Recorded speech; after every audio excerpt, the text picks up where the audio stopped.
All right, so what's the scoops with that crazy assault in Wahiawa?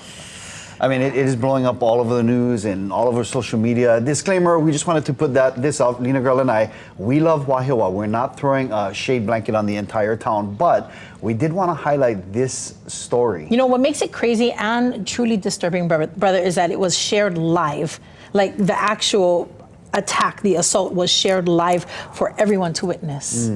And you know, the live streamed incident sparked massive outrage. It involves a group of teenage girls and one teenage boy brutally assaulting a 21-year-old woman, and again, filming it themselves and live streaming it on social media. That is so crazy. Now, according to police, a group of teens ages 13, 14, 16, and 18 have all been arrested and now face assault offenses in connection with the incident.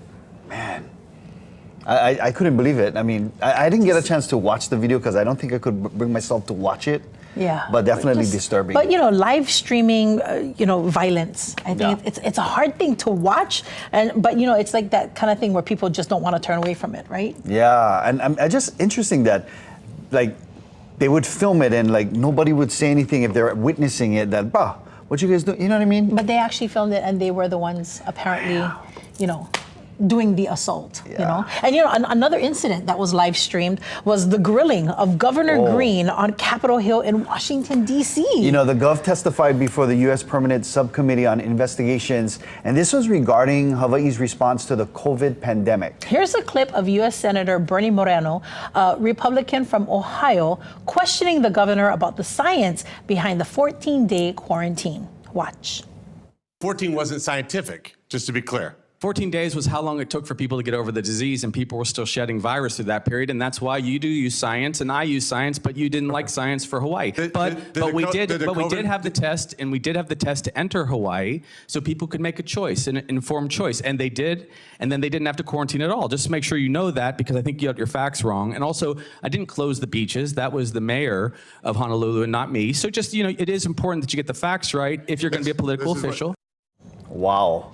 We've seen the governor in action doing, you know, life-saving work as an ER doctor. I never saw him sassy though like that. That was cool. You know, and if you watched some of the video from before that, you understand that Senator Moreno was being very rude in his interrogation of this, right? He's over there pushing because he wants to get the answer that he thinks he wants to hear, and Governor Green was just keeping his cool. He's like, wait a minute, I'm trying to answer the question, and that's what led to this. Yeah, he looks very, very at ease, cool, and not. I mean, he's kind of hitting the senator with some barbs, but it looked to me like the senator was kind of sweaty. He looked nervous, and Josh Green looked super cool. Yeah. And as Lina girl said, I think his response to the senator was warranted. All right.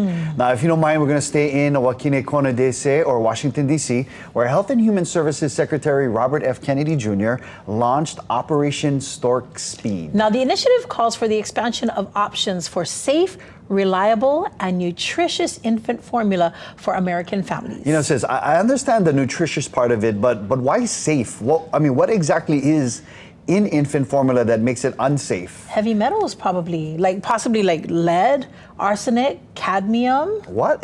This is an infant formula for babies. Yes, my brother, infants are babies. Thank you for the clarification. We got it. No, I understand. And I also understand you're like, huh? Because it's the first comprehensive review by the FDA since 1998.